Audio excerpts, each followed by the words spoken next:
100 ঘন্টা মেগা পাওয়ার ব্লক চলছে। এটাকে বলে রেল বিয়ারার।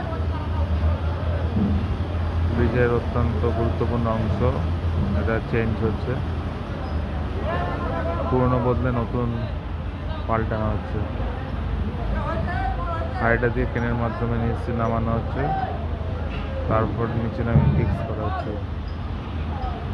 এদিকে একটা ক্রেন ইউজ করা হচ্ছে, অন্যদিকে আর একটা, অন্যদিকে আর একটা, একসঙ্গে 3খানা চেঞ্জ করা হচ্ছে।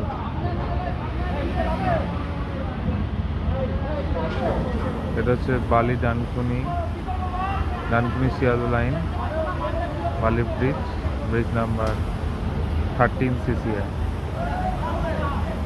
অত্যন্ত গুরুত্বপূর্ণ কাজ, 10 ঘন্টা ধরে হবে। প্রতিদিন হচ্ছে, 27 তারিখ পর্যন্ত চলবে, ভোর 4টে।